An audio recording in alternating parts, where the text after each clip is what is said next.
This morning, everything was fine. It was amazing until it wasn't. One moment, I was getting ready for work, layering up, getting excited to watch the sunrise, and the next minute, I was spiraling into frustration and anger.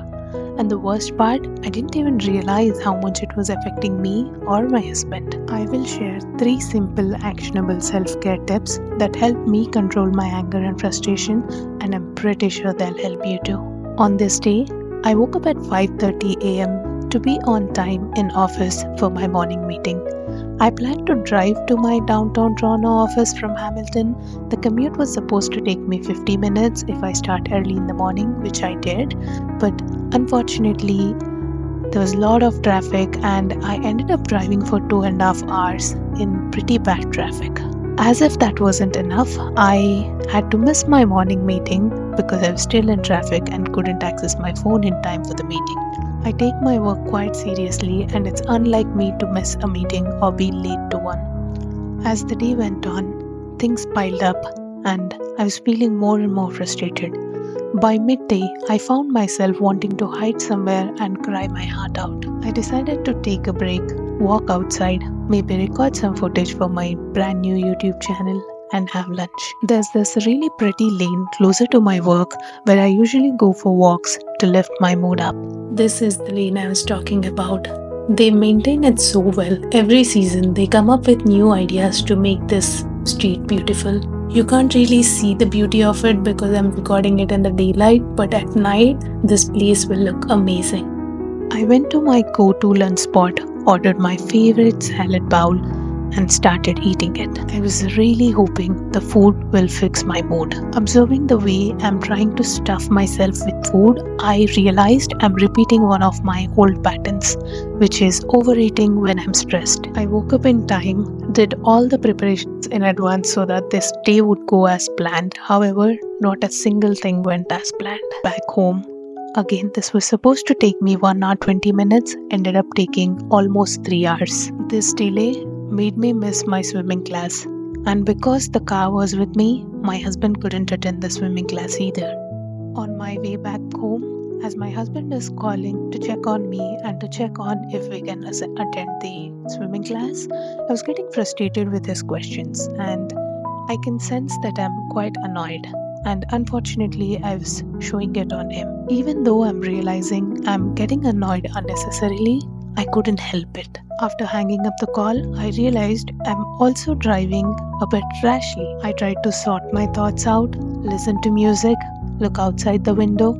Nothing really seemed to help in that moment. I was imagining the worst scenarios that could happen both at work and in my personal life, and I was tempted to make the rash decisions. But as soon as I went home and I saw my husband's face, I saw the look of concern and worry on his face. The guy who was smiling and happily sent me off to work is now worried to see me come home like this. And that's when I've decided this is not what I'm going to do. This is not how I'm going to live. So I asked my husband, give me some time. I took a pause from reacting, from answering any questions that my curious husband was throwing my way. I smiled at my husband and asked him to give me some time to gather my thoughts.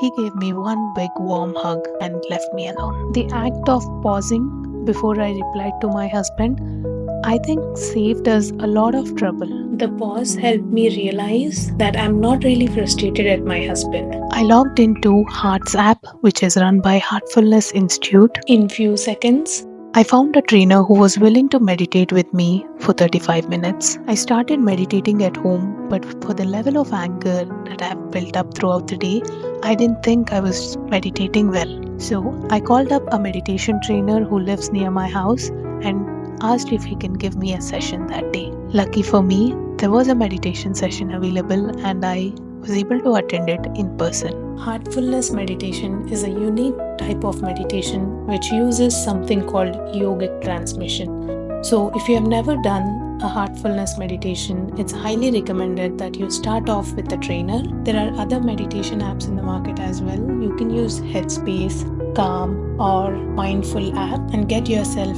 a free meditation session. I came home feeling a lot better and refreshed. My husband and I ate a good dinner, watched some TV, and went to bed. The next morning, I decided to wake up early just so I can give myself some time. I started my day by cleaning up my house, sweeping the floors, and doing laundry. I find doing such mundane tasks will keep your mind on default mode. After a bit, I started playing songs on TV. I started with really slow, sad songs to reflect my mood, and very quickly I jumped to the dancing ones. By the end of my morning session, cleaning, listening to some music, and dancing my heart out, I was feeling much better and I could feel the tension going away from my body. I started my work with a lot of enthusiasm. In summary, the three very simple tips that I followed to reduce my frustration: to pause and communicate to your loved ones that you're pausing for a reason. Meditate and give yourself enough time to process your thoughts. Engage in something mundane or one of your hobbies. Thank you for sticking around, and let me know what other things you do to stop your anger and frustration ruining your day or running your life. I'd be curious to know. Let me know in the comments, and please subscribe.